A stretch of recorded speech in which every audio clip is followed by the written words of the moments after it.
This is Undaunted.Life, a man's podcast. I'm your host, Kyle Thompson. Let's get into it.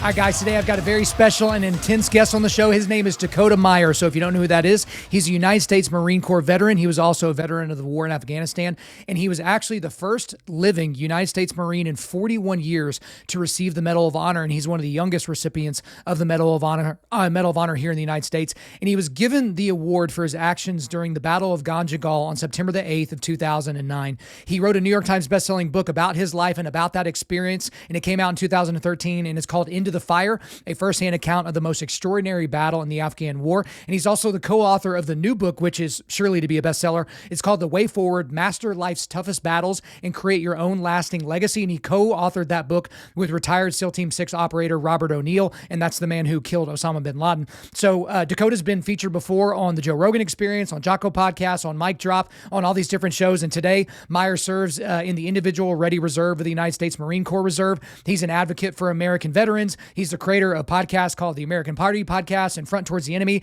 He's an entrepreneur behind a lot of different brands, including Own the Dash and Flipside Canvas and some others, which we talk about in the show, and all that's in the show notes. But this interview is legitimately one of the favorite interviews that I've ever done in my life, and it was wildly intense. I've done some other interviews before that were intense when you're talking about these crazy life and death type stories. There was something different about this interview with Dakota, and it just struck me different. I was trying to hold it together myself at different points, which, I feel like I did a pretty okay job. And he and I talked a lot beforehand and a lot after the show. I think that he and I are going to have a good relationship moving forward, a good friendship, and it's just such a cool opportunity to be able to connect with these people that have done some very, very unique things, but have a different perspective on it. Because he talks about the Medal of Honor, and, the name of this episode has Medal of Honor in it, but the Medal of Honor that he was awarded is something that he's not a big fan of. He actually hates it. It reminds him, and we talk about this a lot in the show, it reminds him of the worst day of his life and the fact that in his eyes, he didn't do his job. He didn't get his teammates, his Marines, home. He didn't get them back stateside. He didn't get them to safety, right? So we dig into that. We dig into, when he had this particular moment where he basically was fighting a Taliban fighter and he killed him right up close, right? He beat him to death with a rock. I mean, if you've heard his story before, you've kind of heard that story. And if you haven't, you're in for a treat. But, there's a mild intensity warning with this podcast. If you're listening with kids, mild, language warning and then things like that. But it's just such an awesome conversation. But even toward the end, when we're talking about his family and talking about his, views on fatherhood and all that, like we went everywhere in this conversation. I couldn't be more pleased with how it turned out. But guys, I'm not going to keep him from you any longer. So without further ado, let's get into it. Dakota Meyer, welcome to Undaunted.Life, a man's podcast. Thanks, man. I appreciate it. Dude, I've been so excited to talk to you and to interview you because I feel like you've been talking to me for like the last several weeks because I've been reading your books. I've been going through some of your interviews and everything like that. So finally I get to address, questions directly to your face. I'm just sorry that you have to look at mine while we talk about it. But I do like to start as generically as I possibly can. Anytime I talk to a veteran, I myself did not serve in the military. I went a little bit of a different route. It's something that I'm like, I'm like, oh my gosh, I wish I would have done that. That's something I wish I would have checked off at some point in my life. But for you, why did you join the military and why become a Marine specifically? Man, I'll be honest. I don't have like the cool story of like, I grew up, I knew I was going to be a Marine since I was 5 years old or whatever. Right? Like honestly, when I joined the Marine Corps, I had no clue what the Marine Corps was.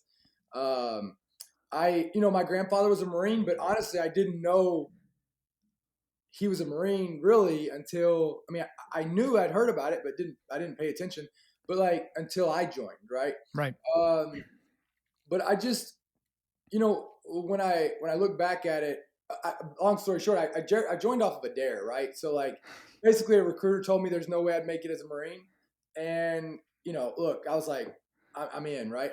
I guess I think that it's either in you or it's not, right? And I think a guy like me, like it's not about like being infatuated with something or I don't trying to live out some dream. I think for me, it's just about, I don't know. I think it's either in you or it's not. And I think looking back, like watching my dad, watching my grandfather, service was something that they did, but it wasn't something that was talked about, right? Right. It was just a way of life, like the way they lived their life based off principles, based off of taking care of others, putting others before yourself, treating people the right way.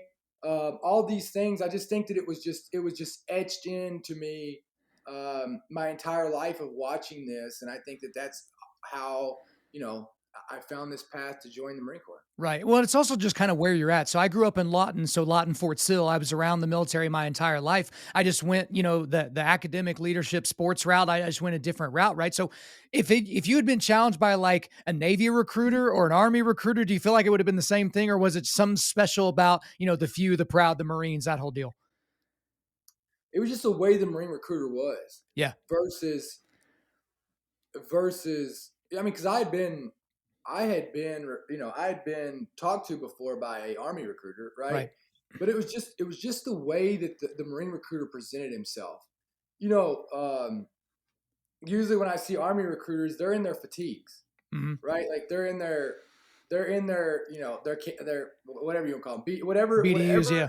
acronym is for them right now, right? Right. BDUs, AC, whatever it is.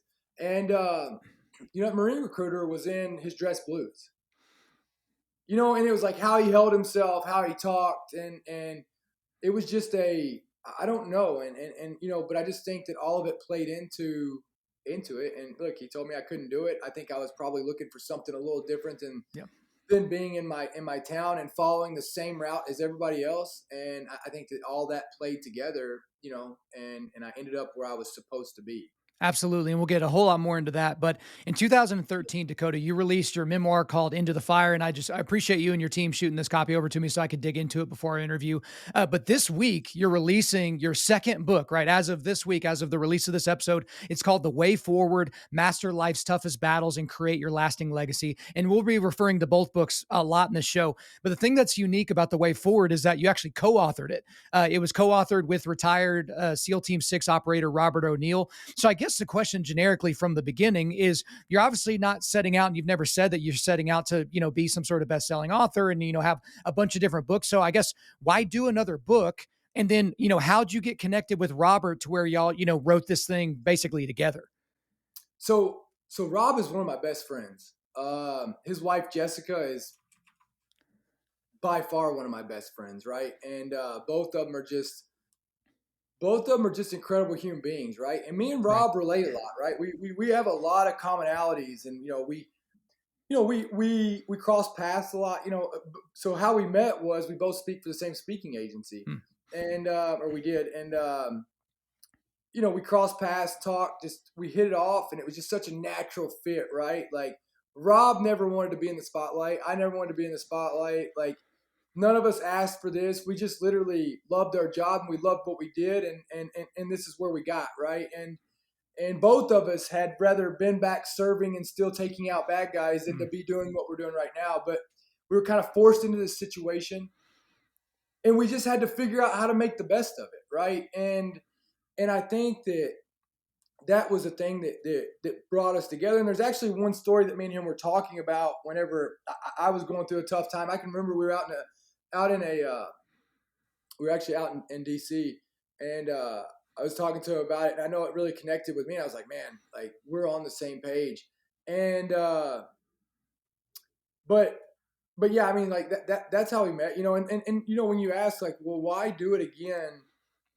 I felt like in my first book, I have this theory that look, right at like, and I understand the reasoning behind it, but I feel like you got to be fair, right? Hmm. And so, in the beginning, all of us came back and wrote these books that made like the books on war made it like we were larger than life, Hmm.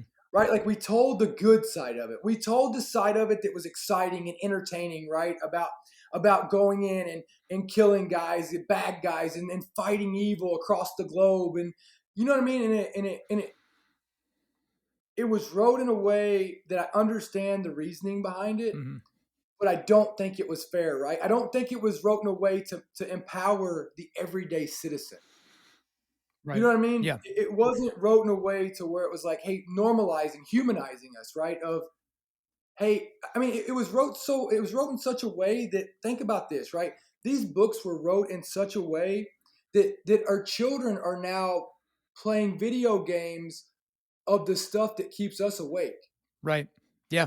So so it tells me that, like, yeah, look, we need kids to look up to stuff like this, right? We need kids to look up to honorable people. Um, but it's not fair for us to tell just one side of it and pretend like it's not, you don't humanize the things.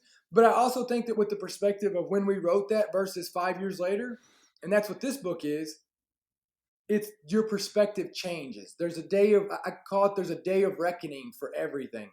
And it's not necessarily holding you accountable, but it's like it's between the day of reckoning versus the aha moment, Right. right? And that's what the way forward is like taking all these bad situations or whatever, these lessons or these hard times, and how they make good times. Hard times make good times.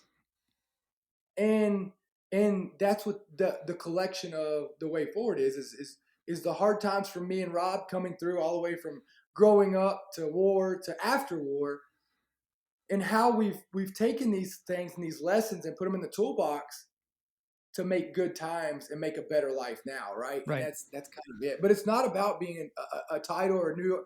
It's literally like, if this book goes out and somebody reads it and it makes them feel better, or it makes them say, look, I can do this, or it makes them, empowers them in one way, it's worth it. Yeah, and I think I'm with you that the new book, The Way Forward, it seems more accessible to the everyday man, because when you read Into the Fire or you read The Operator, which is Rob's memoir, it's like, bro, like most people they can't even fathom some of the stuff that happened in that book, good and bad, right? But this one, it's more kind of like, here are some life lessons. Here's some things that I did that were ridiculous, that were crazy. And we're going to get into your story a lot more here in just a second.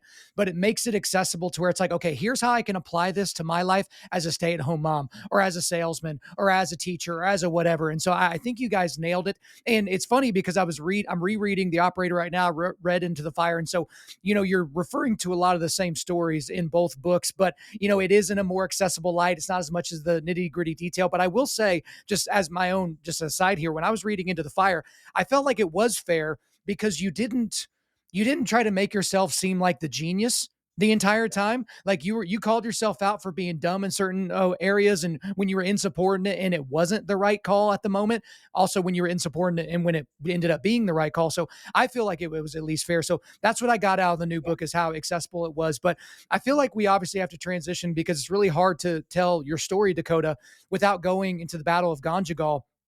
But as I was preparing this podcast, right, as I was reading through your books and I was preparing my questions and everything like that, I was kind of struck by the thought that, like, are you tired of talking about the Battle of Ganjagal? Is it cathartic for you? Do you like telling the story because you get to tell the story of your fallen teammates, or does that make it even worse? I mean, what do you think at this point about talking about it all the time? Yeah, I mean, I don't want to speak for Rob, but I think that was one thing that me and him related on, was there's so much more to us than that. Hmm. You know, like I mean, Rob's killed tons of evil people. And I it's just I mean, I always ask people, if I can tell it in a way to people who genuinely care, Mm-hmm. that's one thing. But like, to go out and tell it as entertainment, Yeah. it's another, Yeah. right? Like And a it's chamber of like, commerce meeting or something like that. It's like, yeah. And so it's like, I think that, like, I think what am I tired of telling it? I mean, would you be tired of talking about the worst day of your life, right? The toll of it, I don't care. I don't care to talk about it, because I know that if I can help somebody, and people genuinely want to know because they can't fathom it, yeah. right? So I know that, and I don't care to talk about it, right? I don't care to talk about it. But like, the mental exhaustion after I walk off the stage and tell that story, it's just like, most people can't even think about the worst day of their Right. life, much less go in front of crowds and tell it. And you know what I mean? So it's like, am I tired of talking about it? There's a lot more to, like, there's just a lot more of it. Like, there's a lot more to my life. And so no, I don't get tired of talking about it. It's like, what's next? Right. Well, You know what I I mean? definitely understand the what's next thing. There was a few key moments in both of your books that I want to get to, which will kind of feed in that Yeah. to a little bit here. And guys, just frankly, if you're listening to this, I'm going to tell you right from the jump, Dakota, I genuinely care about your story. My audience is going to super duper care about this. The guys that I told that I was talking to you, they're very, very excited to get a little bit of a peek behind the curtain, but it's impossible to get into all the details here. This isn't going to be a 10-hour long podcast. So guys, you have to get into the fire. You have to get the way forward so you can get the details of all of that. But just for our listeners in the most basic, I guess, generic way possible, go ahead and tee up the Battle of Ganjagal because it took place on, the border of Afghanistan and Pakistan. There were some kind of weird things going on leading up to this mission, things that didn't really set well with you. And then obviously things kind of went wrong pretty quickly. So just kind of tee up, the Yeah. pre-battle and then kind of where things started to go wrong. Yeah, so like I was on an embedded training team. I was in northeastern Afghanistan. So a lot of people, when I try to get them in the area, it's like I was one valley over from where Marcus Luttrell was in the Korengal Mhm. Valley, right? I was just north of Asadabad, which are two really distinct places over in Afghanistan. Um, and so it was 4 US and 80 Afghans on a team. And so we'd gone over, we were on an embedded training team. Our mission was to train the Afghans on how to, I mean, look, the theory behind it is amazing, right? We go over, we train them how to fight. We make them better. We train them up, get them up, then they can hold Right. their own. That's the theory, and that's the methodology to it. It was a very unique, very unique um, it was a unique mission. Like, it was so rewarding. I loved my Afghan soldiers as much as I did my Marines, right? Like, we were all that close. And so we got called in that we were going to go into a place called the Ganjagal Valley. This valley is notorious in a book called The Bear Went Over the Mountain. This valley is just known for being savages. It's a valley that connects straight to Pakistan. It is a valley that's used a lot by the enemy. And so we were going to go in. The Ganjagal Valley people had came to us. There had been like some guy got killed by a rocket or something. They came to us. We talked, and they basically said they wanted to renounce themselves from the Taliban and start supporting the government. And so we were going to go in and see how we could help facilitate that, right? Help change this over, because this would be huge for this valley. I mean, this would really be a big deal. No chance of it ever happening. Yeah. But so the mission was, we got briefed the night before about this mission that we were going to go in to this valley. We were going to park the vehicles at the mouth of the valley. They were going to go in on foot on a 90-man patrol and have meetings with the village elders, and then see what they can do. And then we're going to come out. So I had a couple issues, like listening to the brief. I brought up a few issues with the mission planning the night before. My background, just for who doesn't know, I was a sniper. I was a school trained sniper in the Marine Corps, one of the youngest. I went over. I'd already served in Iraq. So I'm not saying that I knew. I'm not saying I knew anything about combat, but I knew about Right. mission planning. So I did have that. So I went over, and we got the brief, and I had a few issues with the brief, right? And so now to be fair to my leadership, I was the guy who was always like, well, Right. what if? Well, what if? Well, well, do we have a plan in case? I mean, like, and this is exaggerating, but like, this would be something that was not far from my radar of, well, what if do we have a plan for if we have an aerial platform coming at us? And it's like, Dakota, the Taliban doesn't have an aerial platform, Yeah. right?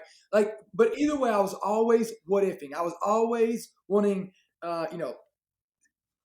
secondary, tertiary plans of how we're going to do this. I looked at combat as combat. I was a warrior. I was a fighter. Like, that was my job, and so I was always looking at it from the fight side, right? So with that being said, I brought up a few issues. One of the issues was, and it doesn't take a tactician to Hmm. understand this, we were going to have, between the overwatch positions and the different breakaway, like, this 90-man patrol breaking into different sections to do their jobs. We were going to have, it was like over 8 different sections on one radio frequency. That radio frequency was going to have to be relayed back to base through a sniper team. So yes, this all works. And I remember stating this, that look, if one shot's fired, the chaos that will turn onto the radio will cost people lives. They didn't want to change it. The second factor I didn't like, or I didn't think was okay or was smart, was they kept saying that, well, we got air on 15 minutes. When I looked into it, we had air on what's called 15-minute strip alert. So that just means that the rotors have to be spinning and they have to come off the ground within 15 minutes. It doesn't give us priority air. It doesn't, like, it's still 30 to 45 minutes away in Jalalabad. So, was where they would be coming from. So either way, you're at an hour with air. So I wanted to get out of their head that they had air within 15 minutes. Brought that up. And then the last issue I had was, if you're taking a 90-man patrol in there, I understand not wanting to come in and being as aggressive with having trucks, because the look on that is different. But bring the trucks in behind this patrol, right? So you go in, we have the truck staged closer.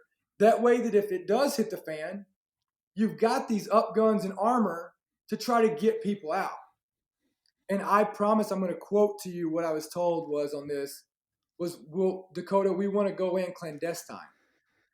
Like, you want to go in clandestine with a 90-man patrol? Are you, like, dumbest thing ever? So anyways, these were the facts. So this is what got me removed from my team, and they replaced me with a guy named Gunner Sart Johnson. You know, you can what if that all day, right? You can lay in bed and be, you know, and beat yourself up about, well, should I have kept my mouth shut? Should I have not? Whatever, right? I don't even know how to look at it anymore. So I got taken out of my team. We rolled in that morning. My team rolled in. My team was actually going to be, they were in the front of the patrol. So they were the furthest in the valley when everything broke off. And so they pushed up, and as soon as they got to the valley, we'd been set up. Like, and there was like so many factors that we weren't told that they were watching guys come from the Pakistan border. They were watching them on a UAV. They never told us. They knew it, and they never told us. They seen guys patrolling over to set up in this valley, like, that we're going into. Like, there's so many factors to it that are just so weird. But anyways, myself and Rodriguez Chavez, incredible guy, we were sitting back at the trucks, and just the fighting started. I won't get into all the details, but the fighting started, and then we started going in with the trucks to go and try to pull people out. Well, and that's the crazy thing is, it's one thing to Monday morning quarterback, Dakota, and it's another thing to say, here are the things that I saw that were wrong from the beginning, because it's really, really easy to connect the dots looking backwards, but it's hard to kind of perceive what you think might happen. But yeah, you're right. Yeah, we can't get into all the details. You're going to have to get the books to really get into the details. But you basically spurn the orders from your command to not go into the valley. And, you know, you and the guy driving the truck, you said, forget that, we're going in there. And you made several trips into and out of the valley. You saved a lot of lives that day. But there was a quote from Into the Fire that I thought was really, really interesting. And it's not something, I've read quite a few military memoirs. I never really got something like this. And this was a quote: "Strange though it may seem, I wasn't scared or angry. I was beyond that. I didn't think I was going to die. I knew I was dead. There wasn't anything I could do about it. I wasn't a thinking human being. I had gone somewhere else. I wasn't firing the machine gun. I was the machine gun." And so that's kind of a very macabre way of describing playing with house money. You're like, hey, I'm already this far into this. I know that I'm dead. I just haven't caught the bullet yet, right? But describe that a little bit for me, because it's one thing to be in a flow state, because people have heard about that. Oh, I got in a flow state. You know, I started making a bunch of free throws, like Rob, you know, said in his books, or like I got in a flow state doing a sport or doing like a project or something like that. But to have no fear of the ramifications of death, I mean, take a civvy through that, because it just doesn't make sense to a lot of people. Yeah, I mean, look, you know, like when you're getting shot at, like it literally sounds like, the best way to describe it is, if you hold a piece of paper up and you take a pencil and you push it through that piece of paper, it's like that crack. right? Like Right. that's exactly what it sounds like. And the closer it is, the louder the crack is, right? And so, we've been in quite a few gunfights up to this point. And man, when I went in, it sounded like static. Mm. Like it was just like static. The rounds were hitting because they had elevation inside the turret, right? Yeah. Like there was nothing. Like as soon as we turned this, it was like we had to come in this valley, and it was terraces. Like the valley was built with terraces all up through it, so some of them were Hmm. high. And as soon as we turned around and we got in the wash, I mean, there were bodies everywhere. Like Rodriguez Chavez literally was running guys over to keep them off the truck. Um, and it was just like so bad. Like, and I think that like there was a shock factor as soon as it turned, Right. but it was just the reality that I'm going to die. Like it was just the reality that I was going to die. And I mean, I'll be honest. I remember as soon as we turned and I was fighting, there was one time that like I sat down there's a strap in the turret. There was one time that I sat down and I was like, I don't even know what's gonna happen, right? Like I'm like, this is insane. But I didn't care. I Yeah. seen so many people suffering that I cared about. Like literally, I seen so many people that I cared about suffering that I didn't care. And I knew that all I could think about in my head was that I'm going to make it as hard as I can for them to kill me. They're going to kill me, Yeah. but they're going to have to fucking do it. Yeah, again, as I was reading through that, that totally came through that you had gotten to this point Yeah. where you can't literally understand it unless you've been in that point. I have a lot of friends that have been in combat, that have been in situations like that, and it's weird for them to be living now and living a life with kids and a wife or in a business or a job or whatever, and to think that at one point they went to that place mentally. But also, a lot's been made about during that battle. This Taliban member, this jihadist militant, he got the jump on you, Yeah. right? And so you basically look up in one of your moments of exhaustion and stupor, and you see this guy, and for whatever reason he didn't just engage you immediately. He tried to get you to come with him. Maybe he thought, we can get this guy on the news later and chop his head off and get some more converts. Who the heck knows what happened? But you managed to get a shot off on him. You shot your grenade, hit him in the chest. You thought it killed him, but it didn't kill him. There's a live grenade round somewhere, and you guys are basically in a wrestling match where the ramifications are death for one of the two of you. And you've talked about this a lot. You talked about it in the book. You ended up taking this guy's life with a rock. But the difference, I feel like, with the situation you went through is the modern military in a lot of ways is mastering how to kill people from a long ways away. Yes. There are people in a room in Stillwater, Oklahoma, that are flying drones and taking people out like it's a video game, right? Like this is, Call of Duty or Battleground or something like that. It's just, or Battlefield, whatever the name of it is. But this was a very up close and personal thing. Like you talked about the smell, you talked about everything. And again, I don't want you to get into any areas that you don't want to get into here, but talk about kind of the difference in the way we do things and the way that happened with you. Yeah. I mean, yeah. And like, and I'll look, I'll be 100% honest with you. This is one of my deficiencies, struggles, whatever, Yeah. is the, the anger that I have towards people. Like it's not their fault that they're in a room over there. Yeah. It's not their fault that they just used to shoot back against guys on a mountain where they could only see muzzle flashes, right? Like it's not their fault, but it is different. Like the combat that they know versus the combat that and I'm not and it's not their fault, and it's Yeah. not anything to say I'm anything more than them. All I'm saying is the lens of combat for us two is way different. Yeah. And um and so it's really it's a struggle that I have, like when I hear people like, oh yeah, I just want to go, I just want to go back to combat because I want to kick in doors and shoot people in the face. It's like, dude, you've never looked somebody in the whites of their eyes as you've taken their life. You know what I mean? Like don't quit giving off this perception that you've ever kicked in a door and shot somebody in the face. Because first off, I don't know too many people who are that good of a shot, Yeah. right? Second off, it's like quit giving off this mentality, quit romanticizing Mm-hmm. war. There's nothing romantic. Yeah. There's nothing about it that's awesome, Yeah, right? it's a different kind of stolen valor. Like some people steal valor by wearing the wrong uniform in public, but these people like talking about that way. I have a friend who's in the SEALs, and he talked about how they came back on Thanksgiving Day, and all the people that had never been outside the wire ate all the turkey and stuffing and good stuff. And here are these guys that have been outside the wire for 48 hours. They're covered in blood and everything else that you can imagine, and here they are eating biscuits, right? It's a different weird thing, but that doesn't diminish the other people's Oh, service, but it's not the same. it doesn't, but they have a responsibility to stick to what they seen and what Right. they did. And when you start lying about your stories or you start romanticizing of more than what you did, it's stolen valor. Yeah. And so, anyways, that's my rant on that. But yeah, no, I'll never forget this guy. Right, like up to that point, up to the point of where I met him, and I always say I met him. I mean, I came in contact. You come in contact with people. Mm-hmm. Up until the point where I came in contact with that man, I loved fighting.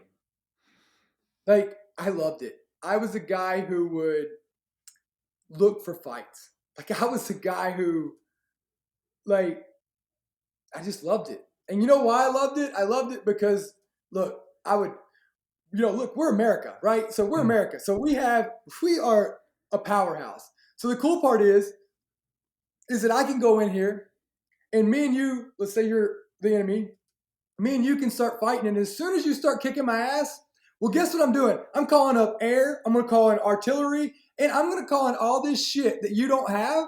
And I'm going to win, right? Yeah. And then I walk out pounding my chest as if I did it, right? Yeah. It ain't the same. The fight that they have against us versus the fight we have against them, it ain't the same, right?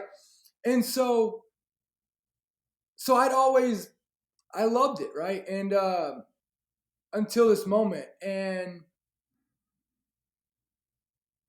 when he got the jump on me, I mean, before we went in that valley, if you wanted to know how badass I was, all you had to do is give me 2 seconds of silence and I would have let you know. Mm.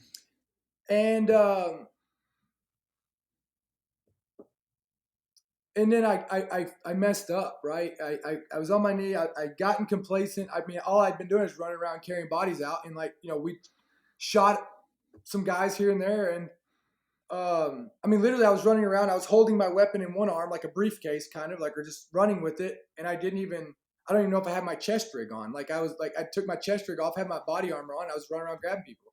And I'll never forget like getting hit in the back of my head, but it was like, like when you get hit and it's like that kind of like that, the stars, like, but Yeah. you know what I'm talking about? Yeah. Like it doesn't hurt, but it was kind of like that. And I remember turning around and looking up and he was just standing over me. And all I could think about in my mind was like, I didn't want anybody to have to come look for me. I didn't want anybody to get hurt looking for me. I didn't want my family to have to worry about me. I would rather them know that I was dead right here than to have to cause all that anxiety. Yeah. So I turned, and when I turned, luckily my fingers, like, it literally like just swung naturally and it hit the grenade launcher on my 203, where the trigger was. And so I'm like, what do I got to lose? And I didn't even know if it was loaded because I'd been shooting and I didn't know if I'd reloaded or not. Like there was a lot of factors to it that it was just luck. And I squeezed the trigger and it hit him. He hit the ground and I literally thought he was dead. I didn't even look at him. I just went back to grabbing one of my best friends, Dot Ali. And I had laid down a little bit and this guy comes up and next thing you know, I'm getting choked out. And I was like, man, this is it. Like, cause like the vision just started like, it just started like closing, like, it started diminishing. And I don't know what happened. I don't know how I got out of it. I kind of relaxed a little bit. I don't know if he bled out. I don't know if the injuries got him, like what it was, but he let up enough to where I could get out. And we were fighting on the ground back and forth. And I was just grabbing everything I could. And I got a rock and I remember hitting him across the side of the face. And just about the third or fourth hit, he's laying on his back looking at me. And you could tell he knew he was going to die. And I don't know that I realized it at that moment, but I think subconsciously I realized it. I just probably didn't process it then. But I never forget, like, I remember I didn't know that guy. He believed in, neither one of us thought we were wrong at that moment. Mm. He believed in his cause as much as I believed in mine. He has family that's going to miss him just like I would. Could have a wife. He could have kids. But literally, we were there at that moment because we were born in two different places. And for me, at that moment, I realized that I don't fight because I hate what's in front of me. I fight because I love what's behind me. Right. And that's a whole different perspective. You know, like, that's a whole different perspective. And at that point, fighting has never been fun for me since. I don't obviously I don't care to do it, but I don't see the reason to do it. And I went ahead and killed that guy, took his life because that's the way life works. But I appreciate that man. I appreciate that man for the lesson that I was taught, for the person that it made me now. That guy right there changed my life forever. And I killed people before. But I don't know that there's many people in my life that made such a positive impact on my life as that man.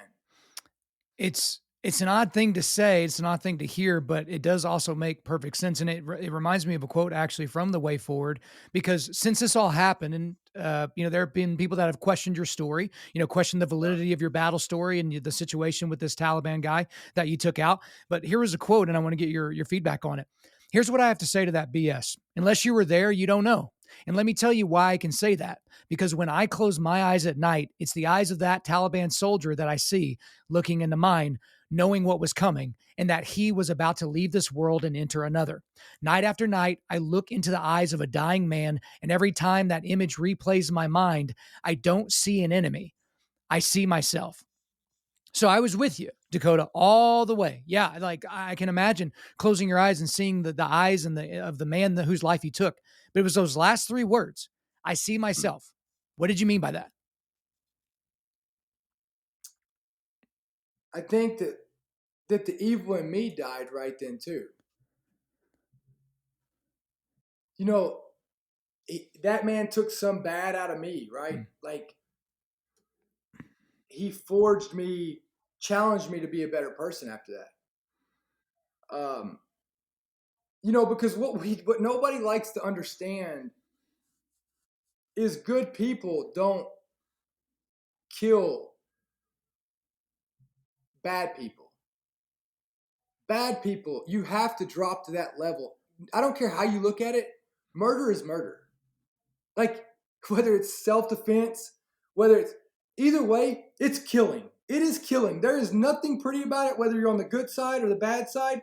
You have to drop to the level to fight, to do these types of things, to be capable of doing these types of things, right?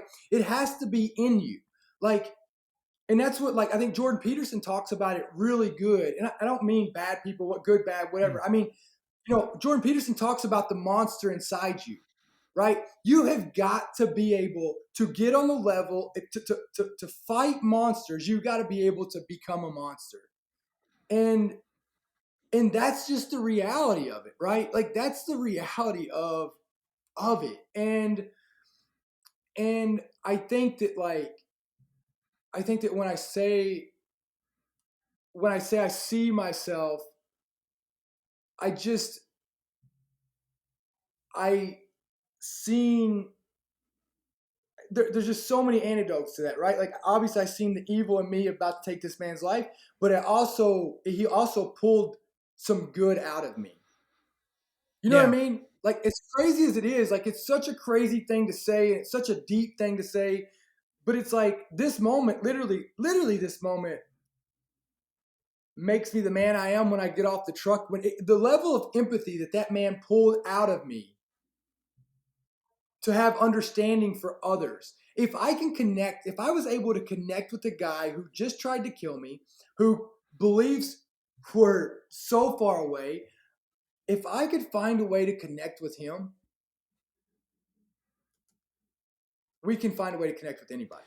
Yeah, and Dakota, it's a cornerstone moment for your life, but it's of a different intensity because like some people, the cornerstone moment of their life is losing the state championship game or a book they read or a crazy great thing, the moment they saw their child born, like something like that. Yours just has obviously a different tinge to it, but it's just part of your story, and it does create a pathway for you to have other people's understanding because there are other people that are in your situation that I can't align with them and say, "Hey, brother, I know how you feel." Right? That's just not something Yeah. that they could ever say. But to even keep the story of the battle going just a little bit, obviously the battle ended at some point. You go into all the detail in the books, but you lost your teammates, right? You lost your Team Monty teammates. You weren't with them because, you questioned authority. They thought you were being insubordinate. So they took you away from your team. So I know that there's a little bit of guilt there. You talked about that a lot. But you lost Lieutenant Michael E. Johnson, Staff Sergeant Aaron M. Kennefick, and Corpsman Third Class James R. Layton, right? And you found their bodies. You talk about taking them out. It's a tough situation. I don't envy the position you're in of having to talk about it. But there is a quote from The Way Forward that doesn't seem like it should relate, but it like snapped into my brain whenever I was thinking about this interview. Okay. There was a time in your life when you were growing up because you lived on a farm with your father, and you were caring for a cow of yours named Tinker, right? So Tinker was supposed to die. We don't have to get into all the veterinary medical reasons why, but Tinker should have died. But you said no. You're like, I'm not, this cow's going to live, damn it. And you cared for this cow. You spent months trying to preserve her life. And there's a really funny story of how you ended up preserving her life, which we'll leave that to the imagination of the readers whenever they get to that part of the story. But here was a quote, and it was just a random quote. It was because my biggest fear in life was not being able to be what someone needed me to be when they needed me to be it. It's still my biggest fear. So, in that moment, when you found your teammates, I know you thought you should have been with them, right? You still think that you should have been with them. Maybe the outcome would have been different for them. Maybe the outcome would have been different for you. Maybe you would have died instead of them, something like that, right? But I just that quote, it seems like that's been in you from the beginning, Dakota, that God wired that in you, this overwhelming desire to overcome that biggest fear of needing to be what people need you to be in that moment. So take that wherever you want, man. I want to be, cognizant of where you're at in the story, but is that related? Do you feel like it's related to your story? Yeah, I mean, it's every day, right? I mean, it's every day, and where it came from, I don't know. I mean, I don't, I've spent a lot of time trying to figure that out, and it's like, yeah, I mean, that's literally that's why I get up and I train so hard. I still today, right? Like it's why I try to push myself so much further, right? It's why I try to push other people. It's why I'm a firefighter. It's why I do these things, because it's why I try to read up on knowledge. I'm always trying. I don't, you know, I, when I lost my teammates, it's still the biggest failure of my life. And when people say, well, it's not, no, no it is. And it's not arguable. You don't get to change the facts because you don't like how it feels, right? And if you take that away from me, it it changes up the drive that I have, right? It's like, no, I failed. I went in to go get my teammates. We all know that. And when I got to them, I didn't get them out alive. Like, it's a clear failure, period. Um, but again, it's defined who I am. It's gave me the why that a lot of people don't have. And so with that quote being, my biggest fear is that I won't be able to be what someone needs me to be when they need me to be it. It's it's real. Like I just want to help people. Like I just want to help people. I just want to make the world a better place, right? Like, man, I don't care how much money I have. I don't care what type of house I live in. I just want to serve people. I want to take away all the pain from these bad, like from people who are in bad situations, or those moments that they don't know if they can get through. Like, I want to be able to come in and help them get through that, and help them see that it's going to be okay. And whatever the circumstances are, we will get through it, and I will stand next to you, and I don't care what's in front of it, but we will go through hell together. And wherever we end up, like, you're not going to be Right. alone, right? And that's literally it. It's whether it's a car wreck, whether it's a friend going through something, or whatever it is. Like, I try to show people that no matter what, if you think nobody cares about you, I do. And I don't care who you are. I don't care if I know your name. I don't care what I know about you. Like, I genuinely care about you. And it's like, people think, oh, that's cliche or whatever, right? It's like, well, it's not. It's not. And it's not a cool thing to say. It's not, it's just a way of life. It is a way of life, and it's a good word to live by. But in all honesty, and you've talked very openly about this, you weren't always in that position mentally. Because whenever you did get back, whenever you got out of the Marine Corps, you were obviously having some big time issues. You were kind of falling apart in a lot of ways in your life, and at one point, you decided that that was it, and you were going to take your own life. You parked your vehicle, you reached in the glove box, grabbed your Glock, put it to your head, pulled the trigger, click, but no bang, right? Um, Yeah. and it reminded me of a quote from your book because, well, here, I'll just read it here. It's from Into the Fire. As a grunt, I was resigned about death. I don't go to church. To me, organized religions seem like bureaucracies, but I believed in God. Grunts see his acts on the battlefield. Guys beside you get shot or blown up. You don't. God has a plan that we won't understand until we cross to the other side. There's no sense obsessing about getting tagged. Either a bullet has your name on it or it doesn't. No need for philosophizing. So, to philosophize a little bit, Dakota, there was a bullet with your name on it, and it should have been in your Glock, but it wasn't. Somebody unloaded your pistol, right? You didn't know that when you put it to your temple, but that bullet had your name on it, brother. But it didn't take Yeah. you, right? There's a different plan for you, right? And again, I don't know how that's affected you moving forward. Obviously, that's another cornerstone moment of your life whenever you made the decision to end it all. But here we are talking. So, give me a little bit more on that. Yeah. I mean, look, in 100%, like, one of my closest friends is Mac Richard from Lake Hills Church. I mean, the guy's been with me. I mean, look, I believe in God. I believe that God I mean, I watch the acts of God all the time. You know what I mean? All the time. I am a living, you know what I mean? Like, I am, like, my life in so many ways, like,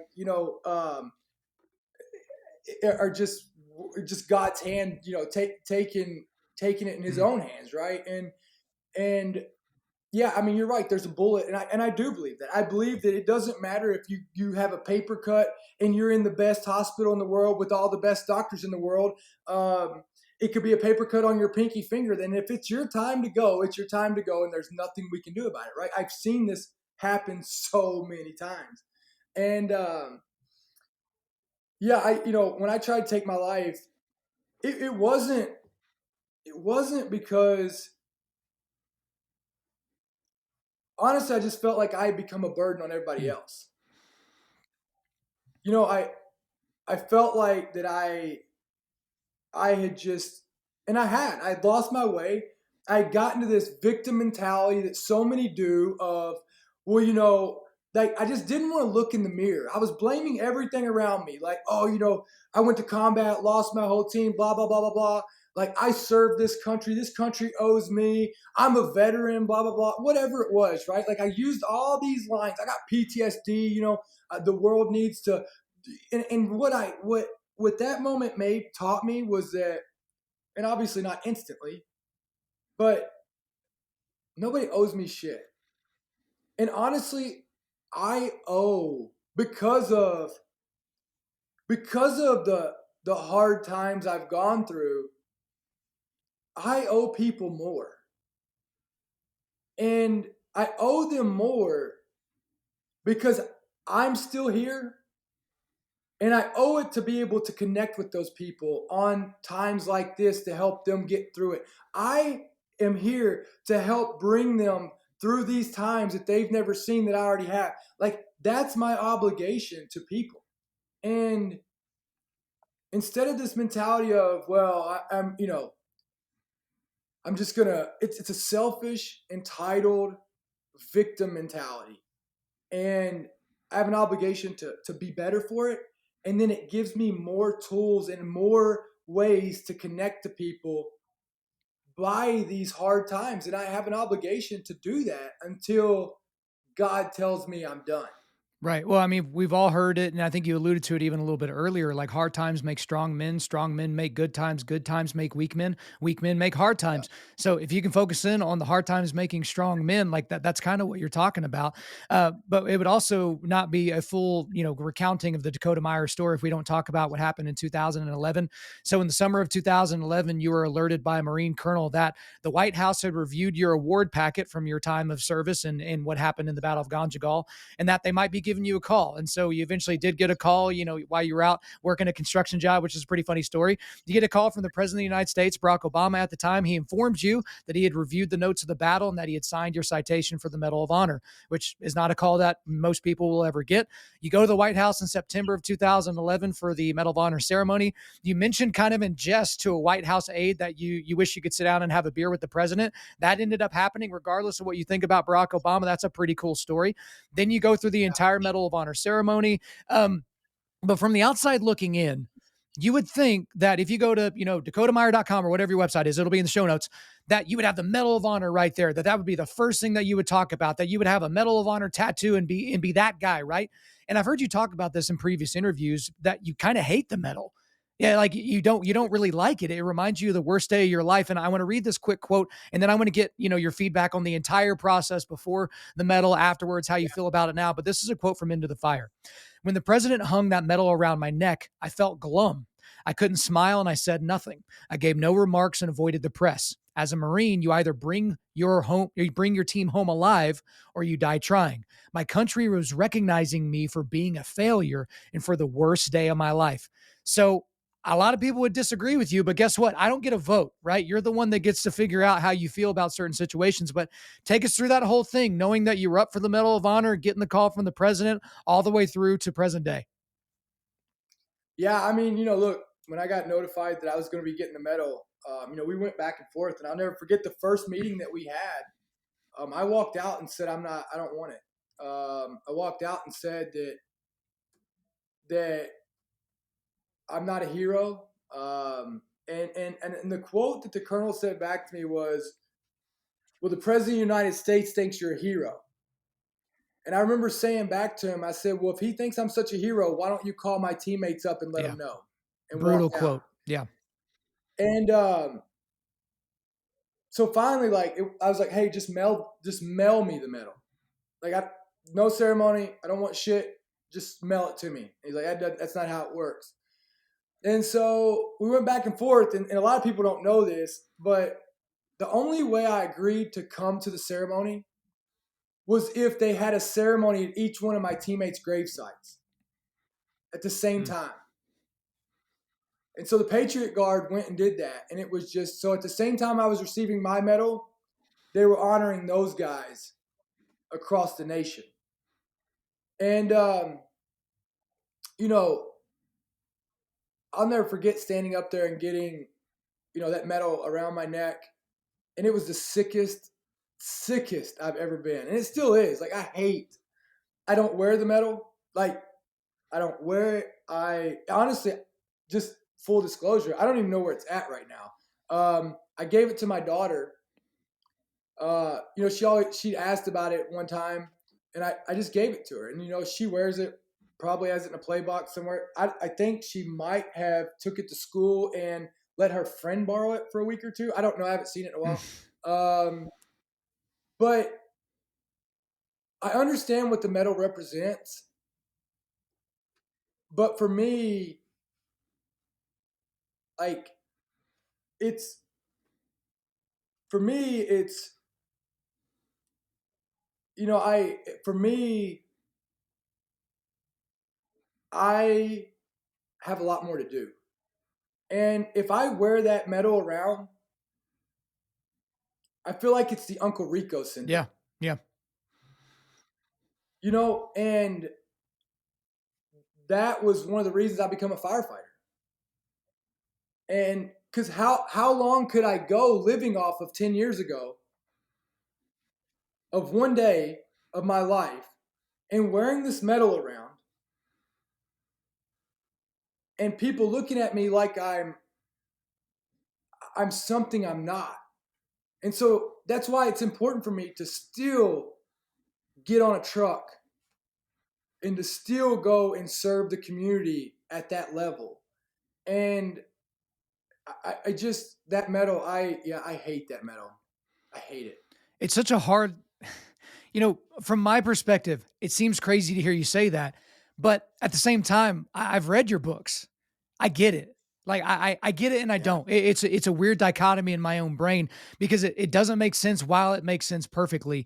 But also the thing that's curious as I was thinking through your story and thinking through all the things that I seemingly felt like I knew about you before we got to this conversation is how different of a perspective you would have on the pullout from Afghanistan than, another combat veteran or another veteran that didn't see combat or just someone here stateside looking at the news. You talked about even in some of your books about how, Afghans, you can, people, there's an Afghan saying that you can rent an Afghan, but you can never buy one. And then we kind of see that with what's going on with people that are like switching from, go America to, I guess I'll be a tally now or something like that. But from your perspective, as this was happening, I got the perspectives of a lot of people on the show, Gold Star widows and people that had seen battle in Afghanistan and people that had covered the battle on the ground there to kind of get their perspective. But from your perspective, as somebody who lost brothers in Afghanistan, who shed blood and had your blood shed in Afghanistan, to see the United States pull out in the way that it did, and seeing what we're seeing now with the humanitarian crisis moving forward with innocent Afghans, on the ground there, what are your thoughts? I mean, I'm going to be a straight shooter to you, right? Like, I'm not going to get all emotional about it, romanticizing about it, right? Look, we should have never been there past. I mean, first off, we should have never been. Well, we had there, Osama right? Bin Laden cornered pretty early in our occupation. It wasn't even occupation at that point, and we decided not to go get him. And then, here we were 20 years later. And I believe that if you don't think for 1 second that if the Taliban had thought that we were going to occupy them for 20 years, they would have gave Bin Laden up on 9/12. Yeah. Right? No. This was all about money. There were too many, why do you think every administration kept kicking it down the road? Because guess what? It was all about money. Let's get out of this romanticizing that, it was about protecting our country, because it wasn't. None of the guys I killed were ever going to come attack America. It was literally about money, and it's about bullshit politics, right? Which is something we've seen so many times. I mean, you're watching this Ukraine situation go on right now. Why don't you give me one reason as to why? What benefit is it for us to go over and be part of that, right? Like, it's just crazy. But anyways, for me, like how we pulled out. Yeah, does it suck to know that my teammates died for that? Yeah, but I knew that way before we ever pulled out of Afghanistan. You know what I mean? Like I knew it. We knew it when we were there. You know what I mean? None of us thought that Afghanistan wanted to be a democracy or wanted to be free. None of us did. We all were over there, and we knew that this was going to happen at some point. And so, like, when I hear like, "Oh, we should stay there," why? Like, why should we stay there? Like, they're not our problem. I don't care what anybody says. They're not our problem. We've got bigger problems here, and it's like, it's just a damned if you do, damned if you don't. But it's like, we went in there with no strategy of what a win was. Like, what are we supposed to do? If we were going to go occupy or try to make all these countries who are doing evil stuff better, I mean, we got to go all over the world, right? And so as as upsetting as that is, and as hard as that is to swallow, you know, we're over here trying to fight in these countries that don't even want help, as we're over here rising the debt for minding your children. You know what I mean? It's like, it's a hard pill to swallow. It's a hard way to look at it. And I understand that it's hard to look in the mirror and say, you know, the guys that I cared about so much died not for what I thought they were dying for.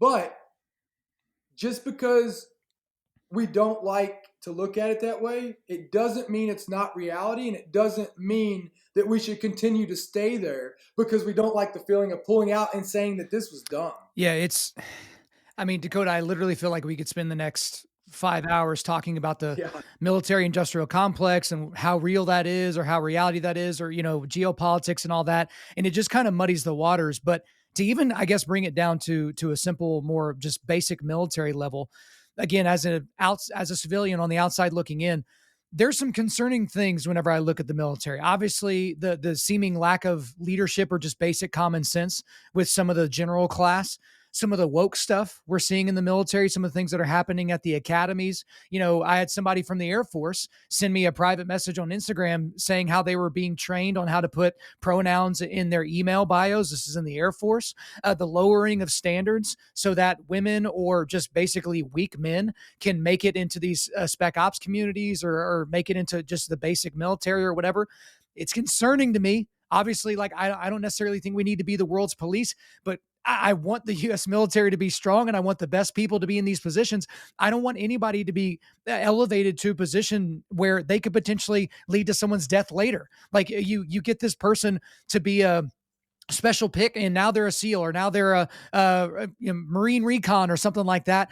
And then something happens on the battlefield and they're not strong enough to pull someone out of danger. And I'm concerned about it. But for you, having been in the military, but you not being a 20-year guy, but someone that still supports veterans and veterans causes, what do you think about when you see some of this woke stuff, some of the lowering of the standards, and just in general lack of leadership with our military?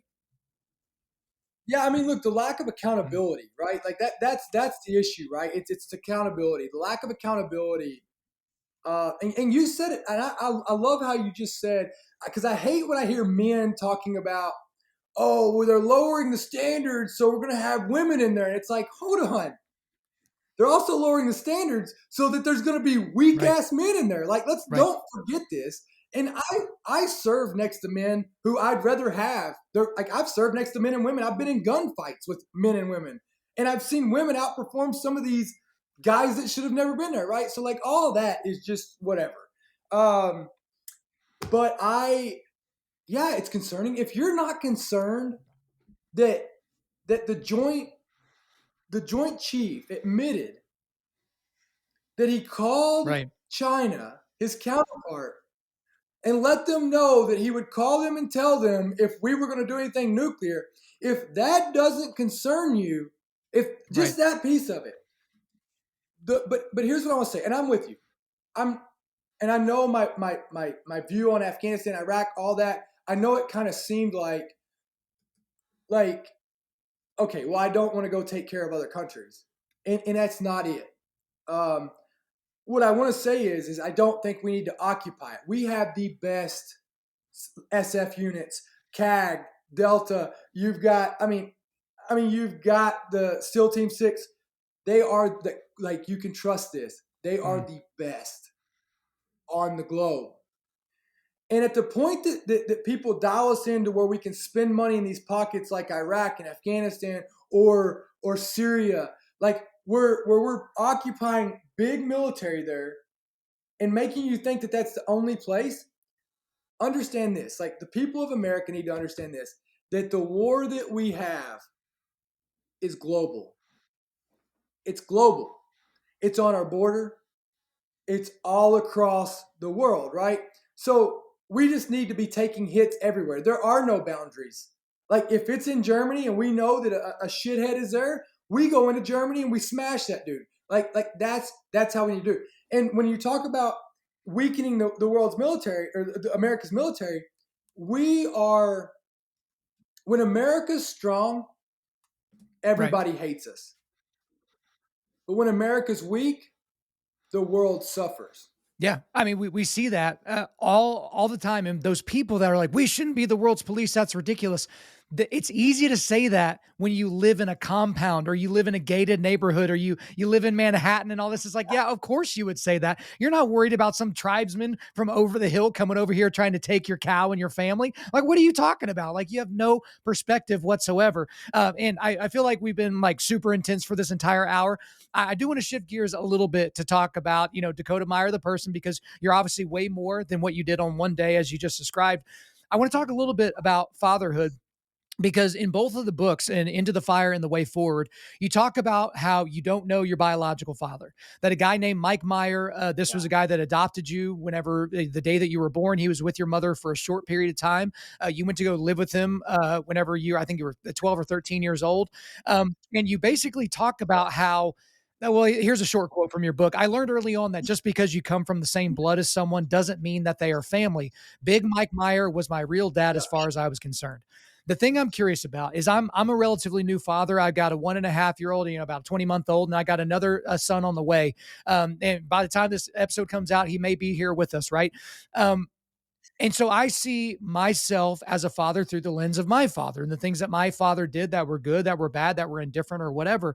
So for you, with your daughters and with your family, how does that affect, basically not knowing your biological father, but having a relationship with Mike, but it wasn't perfect and there was some craziness with your biological mom and blah blah blah and all that? How does that directly reflect who you are today as a father? How has it shaped you? Yeah, I mean, my dad taught me. I mean, if I can be half the dad that he was, I'll be successful. I was fortunate that my mom showed me what not to be, and my dad showed me what to be. Um, and like I look at a lot of things, like the way he handled things, the way he didn't. Um, and it's always a back and forth of like, I don't remember my dad telling me he loved me, right? Like I don't remember those ever being conversations. I don't ever remember my dad like setting me down and like, hey, like, okay, so we did this. Like, do you want to think about how this made me Yeah, feel when you said right. that? Right? Like, I don't ever remember that being part of it, right? Now, I do think that there's certain situations where I need to do that with my children. But I'll tell you what my dad did is my dad didn't have to say anything. My dad lived it. My dad didn't have to tell me how you should live. I could watch my dad every step of the way. Every single day, my dad woke up and brought it, right? Like he woke up and he brought it. He was a badass son to my grandfather and grandmother, right? He was a badass dad to me. He was a badass businessman, right? Like all these aspects, my dad didn't have to talk about it. My dad was Hmm. being about it, right? And I think that like for me, that would like if I can be half the man that he is, like I'll be somebody. And my dad would like my dad didn't question how he was doing things. My dad knew what right and wrong was. My dad knew my dad basically my dad is one of the simplest men you'll ever meet. And he basically does two things. He wakes up every day and he gives all he's got, and he doesn't have to question or live by social normality or whatever it is, right? Like he's not like going with the norms. My dad knows what right and wrong is, and he knows he's doing his best, and he knows what right and wrong is, and that's as simple as it gets for my dad. And but just because it's simple doesn't mean it's easy. Yeah, I mean, for me as a father, there are a lot of things that I want to say that I do, and I want to say that there's things that I do incredibly well, but I know the score for a lot of people, and I know the score for me. I know that there's a lot of things that I do that it's just like, it's astonishing, but it is really awesome when you get to see an unpolished dad. Because I would say in a lot of ways, I had a dad that wasn't polished, right? They're probably not going to write a bunch of like relationship books about how a father should treat a son, and oh, he said this and he shouldn't have done that. He should have, done this way. But you know what my dad did? My dad, when I decided to play sports, he decided that he was going to see everything. He was going to go to every practice and he was going to go to every game. And I always knew the score growing up that my biggest fan on the planet was my father. And that has an a huge impact. My dad didn't read a bunch of books. He didn't go get his PhD in fatherdom or whatever to kind of figure that out. He just modeled it. And this was a guy, my father lost his dad when he was 13 years old, around the same time you went to go live with Big Mike, right? So you're looking at these things like, how could he have decided to do those things? And I'm so thankful for the man that he is and for the man that he helped me to become, when all the signs would have pointed to the fact that he wasn't going to be able to do that. So I go ahead. Well, and think about this, right? Like we get wrapped up in what. So being a parent is my kids liking us, right? Or like brotherhood is about me not hurting your feelings, right? Like there's all these aspects of it, and it's wrong, right? My dad, I'll never forget. My dad looked at me and was like, I'm not your friend. Mm-hmm. I'm your father. And when you think about that, like I see this in the fire service, I've seen this in the military. You know, you got these guys, like, you have an obligation as brothers to hold people accountable, even when it's hard. It's about accountability. It's about pushing them to do their best. It's about making sure that you are being truthful to them as to where they're at. And right in that brotherhood, isn't that like what teammates do, of like, hey, Right. you're wrong right now. Like, you need to fix this, right? But we've gotten this idea that, oh, I want to make everybody like me, as a parent, as a friend, as a brother, as a husband, as a wife. Like, we've gotten this idea that we want to be liked. We want the likes of Instagram, social media. We want to be liked instead of truthful. Yeah. And it's not just truth, it's capital T truth, not my truth and your truth, and let's just do whatever. No. Right. Like there is a truth here. This postmodern idea that somehow truth doesn't matter and truth is somehow the power of white supremacy. It's just a ridiculous thing for people to think through. And here, you've got your own podcast where you get to talk trash. I need to talk to you more. I don't need to go off on my own tangent here. But one thing that I am curious about, because we got into your story and I really appreciate it, but obviously you're your own guy now, right? There's a lot of stuff that you're doing now. You've mentioned being a firefighter often. You're also still a reserve in the Marines, as I understand it. You've got podcasts. You've got your own companies, Own the Dash and others. So you just give my audience the rundown. What is Dakota Meyer up to these days? Yeah. No, so I'm a firefighter. Obviously a father. I have a gym called the Dash Gym. It's out here on my property. We've got some really awesome people that come to it every morning. Every morning we got a 5 a.m. class. So just awesome community there. I've got an apparel brand called Own the Dash, which is it's about living your life. It's about going out and just owning it, owning that dash that's on your tombstone between the day you're born and the day you died, right? We've got a podcast, myself and Dan Holloway, called the American Party Podcast, where we just talk about principally looking at the issues that we have in the world today, which is something that doesn't happen often. And then I've got, I have a company called the Dash IV, right? So basically we do hydration therapy or IV therapy. We do NAD. We do all these really incredible therapy sessions for people that it's really just awesome watching people get excited about their health again. So really fulfilling. And then I have a company called Flipside Canvas, right? So we do canvas art that I like to think it's the most badass art on the face of the planet. And so, I think that's kind of it. Dude, all that stuff will be in the show notes, but a little aside on Flipside Canvas. What's funny is the moment I went to your site, it's like, okay, if you guys can imagine all of the like CPA offices or insurance offices you walk through where there's like an eagle flying, in the mountains, and then it'll be like, be the leader that you want to be or something stupid like that. It's basically what those signs are trying to be, but in real life for dudes that are bad, right? So like that's what I kind of put that as. So bravo for some of the stuff that you're creating. But Dakota, we've talked about a lot of stuff in this podcast, but this is likely going to be my last question of the day. Towards the end of The Way Forward, the new book that'll be in the show notes, there you go. We've done our stuff. The publishers will love us now. You have a short, almost throwaway quote that caught my attention. It's like in the middle of a paragraph, okay? So around this time in the book, you're talking about being a firefighter. You're talking about going on these emergency calls.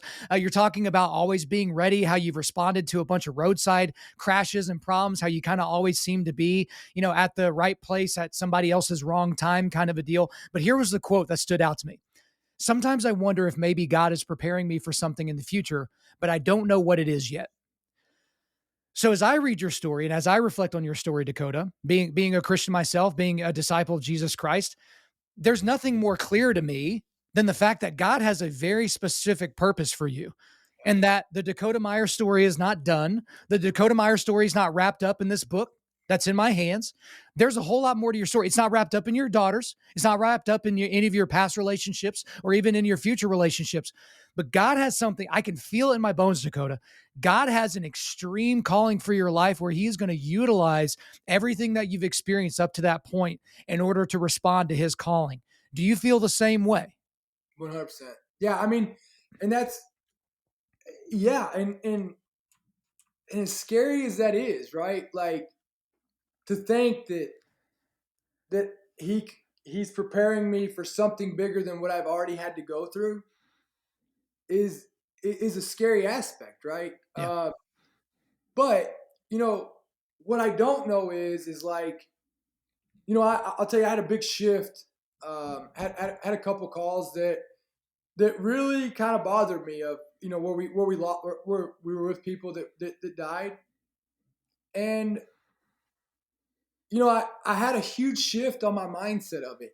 And now, like, whenever I get to, and I say this, and you got to hear it out because it doesn't sound good at the beginning, but when I get to watch somebody die, I used to look at it negative. And now I look at it in a positive thing, that I got to share these last moments with these people on earth, and I made sure that they're not alone, that someone was with them that cared about them, that as they're about to go cross the threshold, I got to stand there with them and hopefully make it just a little bit better. Hopefully that my dream is, my goal is that every person that I know is about to leave this world, that I'm around, I want them, or that their last thought, whatever it is, I don't know, right? But like, whatever their last thought is, whatever their last feeling is, whatever their last breath is that they felt loved and cared about on earth. And if I can be that, I'll do it all day long. Well, Dakota, for all we know, maybe you've already found that. Maybe that is your calling. Maybe it's just constantly putting in those reps. Maybe it's not that one big day like in the Battle of Ganjagal. Maybe it's just those constant reps of being that guy that can help people as they cross over. But man, I can't think of a better place to leave our discussion for today. But that's all for me. Is there anything else you want to get off your chest? Oh, thanks so much, man. I appreciate you. All right, Dakota Meyer, thank you for coming on Undaunted.Life, a Man's podcast. Thank you. There you go, guys. Hey, I told you it was an intense one, but man, that's one of my favorite shows that I've done. It was just such a cool interview. I'm so glad that you guys were here for it. But before we let you go, we are going to do a quick resilience boost at Undaunted Life. Our mission is equipping men to push back darkness with content that forges spiritual, mental, and physical resilience. So I've got a lot of links for Dakota here. So I've got a link to his website. From there, you can get to a lot of other places, including to his socials. I got a link to both books that we talked about in this show, the new book, The Way Forward, and his memoir, Into the Fire. Also, I've got links to his podcast, to his businesses. That's Own the Dash, The Dash IV, Flipside Canvas, American Party Podcast, Front Toward Enemy. Basically, if you want to get connected and stay connected with Dakota, we've got you squared away. It's in the show notes. We're here for you. All right, guys, thanks so much for listening to the show. We do appreciate it wherever you're listening to this. Please subscribe, rate, and leave us a positive 5-star review. If you want to come speak live at your event or on your podcast, just shoot me an email to info@undaunted.life. That's info@undaunted.life. You can follow us on Instagram and TikTok, and like us on Facebook, and check out our website for everything else, including how to donate to keep more content like this coming your way. Just go to www.undaunted.life. And we also want to thank the band August Burns Red for allowing us to use their music for our content. The music on this podcast is their song Cutting the Ties, which is off their 10th anniversary of their re-recording of their album Leveler. The links are in the description. I'm your host, Kyle Thompson. Remember, keep pushing back darkness, keep forging spiritual, mental, and physical resilience, keep seeking the Lion of Judah.